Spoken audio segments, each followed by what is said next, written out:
வணக்கம் தலைமைகளே.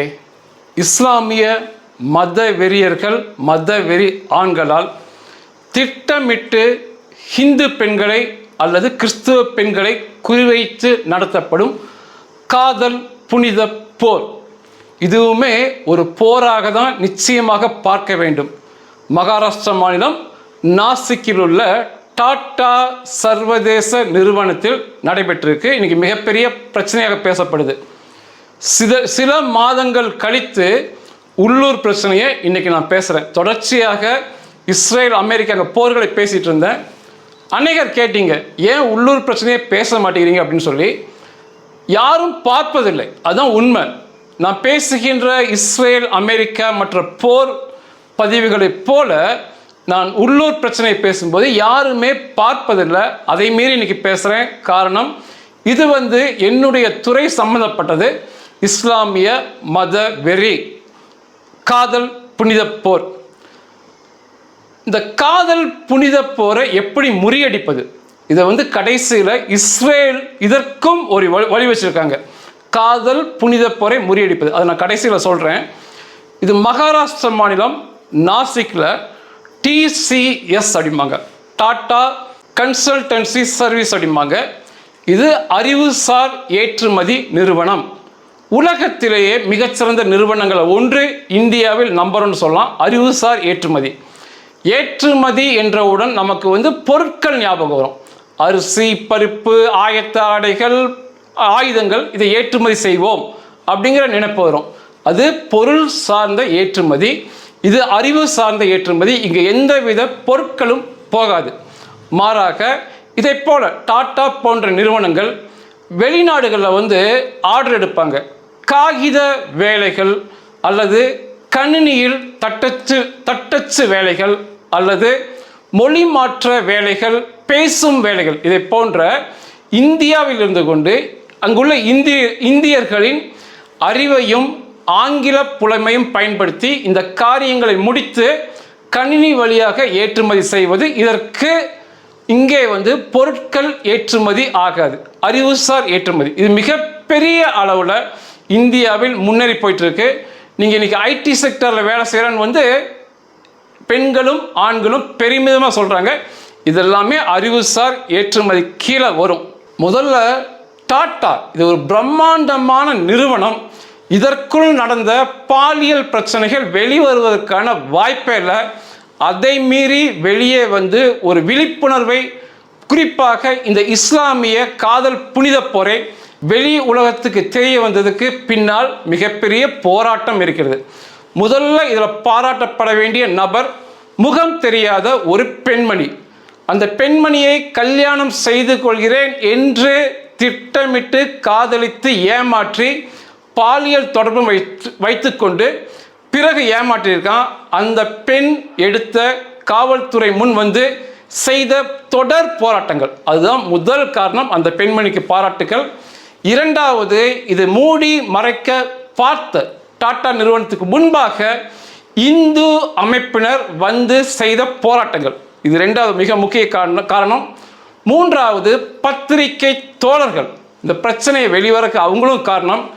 நான்காவது, அந்த மகாராஷ்டிரா மாநில அரசு மற்றும் அந்த காவல்துறையினர், இவங்க 4வது 5வது காரணம். தொடர்ச்சியாக இந்த முதல் புகார் வந்த பிறகு தொடர்ச்சியாக புகார்கள் வந்த வண்ணம் இருக்கு.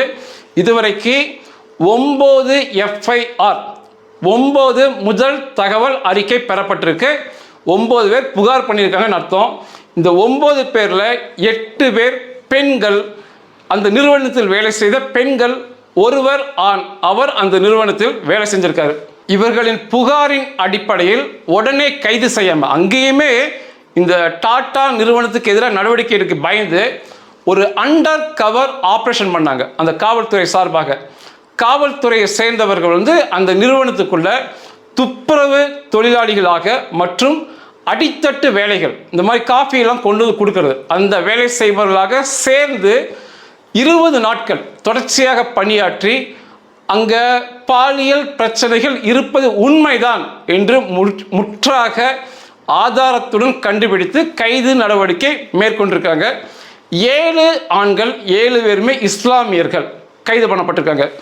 முதல் நபர் ஆசிப் கான், இரண்டாவது சாஃபி சயீக், மூன்றாவது ஷாருக் குரேஷி, நான்காவது ரஸா மேமோன், ஐந்தாவது தௌசிஃப் அத்தார், இவன் தான் மிகப்பெரிய பிரச்சனை காரணம். ஆறாவது தானிஷ் ஷேக், ஏழாவது அஸ்வின் சனினி. இந்த 7 ஆண்களை கைது செஞ்சுருக்காங்க. இந்த 7 ஆண்களும் டீம் லீடர்ஸ் அப்படிம்பாங்க. இந்த கார்ப்பரேட் துறையில் வந்து டீம் லீடர் என்பது வந்து ஒரு 10 பேருக்கு ஒரு தலைவன் அல்லது ஒரு 20 பேர்த்துக்கு ஒரு தலைவன் சொல்லி வச்சுக்கிட்டு அவன்கிட்ட வந்து ரிப்போர்ட் கேட்பாங்க மேலேருந்து.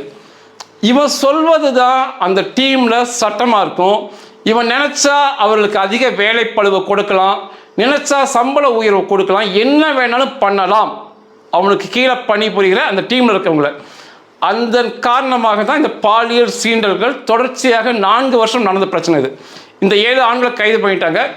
ஒரு இஸ்லாமிய பெண் நீதா கான், நான் பேசுகிற வரைக்கும் தப்பி ஓடிக்கொண்டிருக்காள். விரைவில் அவளை கைது பண்ணுவாங்க. இவன் வந்து ஹெச்ஆர் மேனேஜர் அப்படிங்கிறாங்க. ஹெச்ஆர்ங்கிறது இன்றைக்கி மிகப்பெரிய தனியார் நிறுவனங்களில் இருக்கும், அரசு நிறுவனம் இருக்கலாம்.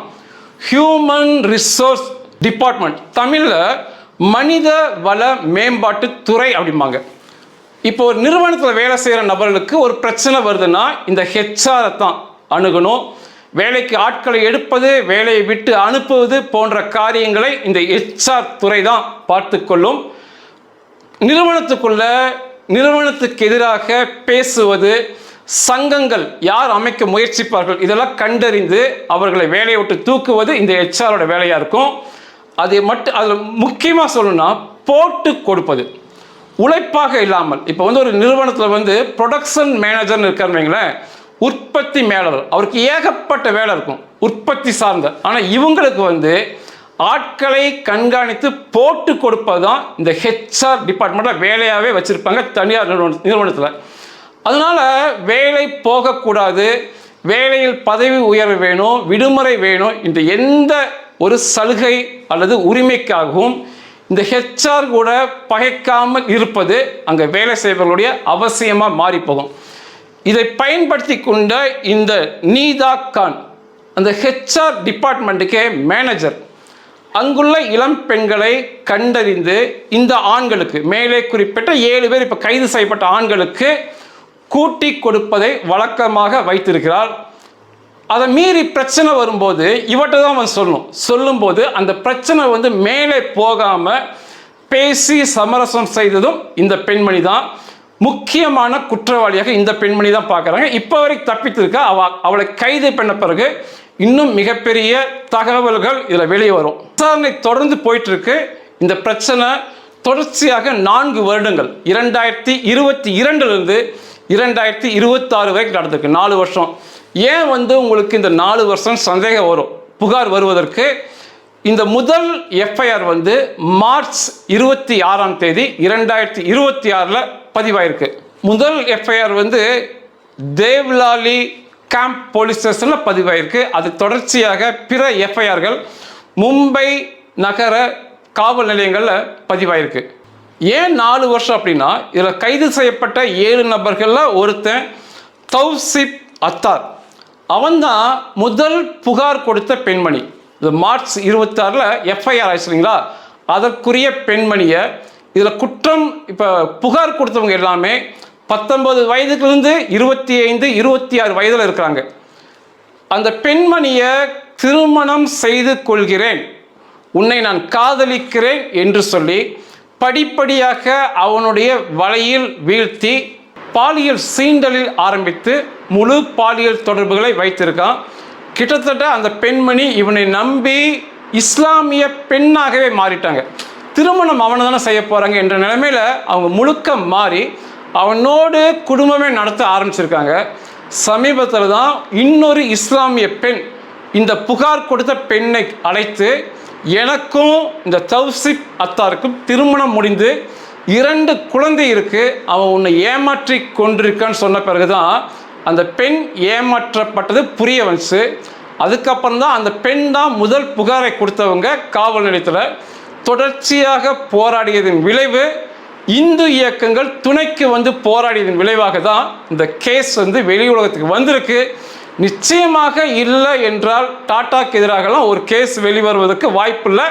அதை மக்களுக்கு தெரியப்படுத்திய பத்திரிகை நண்பர்கள் இந்த 9 பேர் இப்போ புகார் கொடுத்துருக்காங்க. இதில் ஆண் கொடுத்த புகார் எப்படி இருக்குன்னா, அந்த ஆண் ஒரு இந்து. தொடர்ச்சியாக இவர்கள் இந்த இஸ்லாமிய டீம் லீடர்கள் அவனிடம் நீ இஸ்லாமியனாக மாறிவிடு, உன் வீட்டில் நல்லது நடக்குன்னு சொல்லி தொடர்ச்சியாக வற்புறுத்தியிருக்காங்க. அணிந்திருந்த ருத்ராட்ச மாலையை கழட்ட சொல்லியிருக்காங்க. அந்த ஹிந்துவை அவங்க குல்லாவை போட வைத்து அதை புகைப்படமாக எடுத்து அந்த வாட்ஸ்அப் குரூப்பில் போட்டு இவன் இஸ்லாமியனாக மாறிவிட்டான்னு சொல்லியிருக்கிறாங்க. அவங்க அப்பாவுக்கு பக்கவாத நோய் படுத்தப்ப உங்கள் அப்பாவுக்கு நல்லாகணும்னா நீ இஸ்லாமியனாக மாற வேண்டும் என்றிருக்காங்க. அவனுக்கு குழந்தை இல்லை. அந்த சம்மந்தப்பட்ட நபருக்கு திருமணமாகி சில வருஷமாக இருக்க குழந்தை இல்லை, மருத்துவ சிகிச்சை போகுது. இவனுக்கு என்னென்று இருக்கானுங்கன்னா, இஸ்லாமியனாக மாறிவிடு, உனக்கு குழந்தை பிறக்கும் இருக்காங்க. அதை எல்லாம் தாண்டி உன்னுடைய மனைவியை எங்களிடம் அனுப்பிவிடு, உனக்கு குழந்தை பிறக்கும்னு சொல்லியிருக்காங்க. இதெல்லாம் அந்த ஆண் கொடுத்த புகார். தொடர்ச்சியாக மன ரீதியாக உடல் ரீதியாக சித்திரவதை செய்தார்கள் என்ற புகார் இருக்கு. மீதம் 8 பெண்கள் கொடுத்த புகார் எப்படி இருக்குன்னா, திருமணம் செய்து கொள்கிறேன் என்று வற்புறுத்தி பாலியல் சீண்டல்கள், பாலியல் தொடர்பு வைத்து கொண்டது, அலுவலகத்தில் வைத்தே பாலியல் சீண்டல்கள் செய்தது, புர்கா அணிந்து வர கட்டாயப்படுத்தியது, ரமதான் நோன்பு இருக்க சொன்னது, நமாஸ் தொழுகை செய்ய வற்புறுத்தியது, அந்த பெண்களின் குடும்ப சூழலை பயன்படுத்தி பணம் தருகிறோம் அல்லது பதவி உயர்வு தருகிறோம் என்று சொல்லி பாலியல் தேவைக்கு பயன்படுத்தியது, இஸ்லாமியத்திற்கு மதம் மாறிய சொல்லியது. இதை போன்ற பாலியல் சீண்டல்கள் அலுவலகத்தில் வைத்தே செய்தது. இதற்கு மேலே சொல்ல விரும்பலை, இதே நான் அதிகமாக பேசிகிட்டு இருக்கேன்னு நினைக்கிறேன். ஏன்னா இது அநேக பெண்களுக்கு, பணி செய்யும் பெண்களுக்கு எதிராக போகக்கூடாதுனால சொல்கிறேன். இன்னும் அதிக புகார்கள் வரும் என்று எதிர்பார்க்கப்படுகிறது. நேர்மையான முறையில் விசாரணை நடந்தால், சுதந்திரமான முறையில் விசாரணை நடந்தால், ஏன்னா இந்த டாடா நிறுவனங்களை இந்த மூடி மறைக்க தான் பார்ப்பானுங்க. இதற்காக சிறப்பாக எஸ்ஐடி என்று ஒன்று, ஸ்பெஷல் இன்வெஸ்டிகேஷன் டீம் என்று ஒன்று அமைச்சிருக்காங்க. இதுக்கு ஒரு ஏசிபியை நியமனம் பண்ணியிருக்காங்க, assistant commissioner of police Sandeep Mitke. அவர் நியமனம் பண்ணி இதை விசாரிக்க சொல்கிறாங்க. நிச்சயமாக டாடா நிறுவனம் என்றோ அல்லது மிகப்பெரிய இந்த ஐடி கம்பெனிகளுக்கு விசாரணை செய்தால் அது எதிராக போய்விடும், ஏற்றுமதி பாதிக்கப்படும் என்றோ இந்த மத்திய அரசு மாநில அரசு மெத்தனமாக இருக்கக்கூடாது. கட்டாயமாக மிகச்சிறந்த முறையில் விசாரணை நடத்தி இந்த இஸ்லாமிய மதவெறியர்களின் காதல் புனித போரை ஒடுக்க வேண்டும். இது அரசோட கடமை. இதில் கூட பார்த்தீங்கன்னா இந்த 7 பேர் கைது செய்யப்பட்டவங்கள ஒருத்தன் மெக்காக்கு புனித பயணம் ஹஜ் யாத்திரை முடிச்சுட்டு வந்த பிறகுதான் மிகப்பெரிய வெறியனாக செயல்பட்டான். கண்ணில் கண்டவர்களை எல்லாம் இஸ்லாமியனாக மாற்ற வேண்டும் என்று வெறியனாக செயல்பட்டான் என்று குற்றச்சாட்டில் சொல்லப்படுது. ஒரு நியாயமான சந்தேகம் உங்களுக்கு வரும், ஏன் தொடர்ச்சியாக இஸ்லாமிய ஆண்கள் ஹிந்து பெண்களையும் கிறிஸ்துவ பெண்களையும் இப்படி திருமணம் செய்து கொள்கிறேன் என்று சொல்லி மதம் மாற்றம் முயற்சி செய்வது? நிச்சயமாக ஒன்று புரிஞ்சுக்குங்க, கிறிஸ்துவ ஹிந்து பெண்களுக்கு சொல்கிறேன், நீங்கள் ஒரு இஸ்லாமிய ஆண்களால் கவரப்பட்டு திருமணம் செய்து கொண்டீர்கள் என்றால் உங்களுடைய முழு சுதந்திரம் நிச்சயமாக பறிக்கப்படும். நீங்கள் காதலிக்கும் போது அவ்வளோ இனிப்பாக அவ்வளோ அழகாக தெரியும். நீங்கள் கல்யாணம் பண்ணிட்டீங்கன்னா உங்களுடைய முழு சுதந்திரம் பறிக்கப்படும். தயவு செய்து சொல்கிறேன், அதுக்கு நீங்கள் செத்துடலாம். அதே மேலே சுதந்திரமின்றி வாழ்வதற்கு சாவதே மேல். சரி, ஏன் இந்த இஸ்லாமிய ஆண்கள் இது செய்கிறாங்க, ஹிந்து ஆண்கள் கிறிஸ்துவ ஆண்கள் இது செய்கிறதில்ல?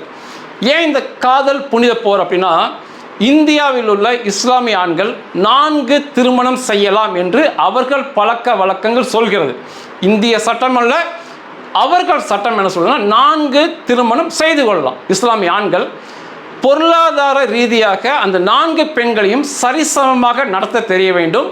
அந்த 4 பெண்கள் அவர்களுக்கு பிறக்கும் குழந்தைகளுக்கு பொருளாதார ரீதியாக அவரை சரியாக நடத்த தெரியணும்.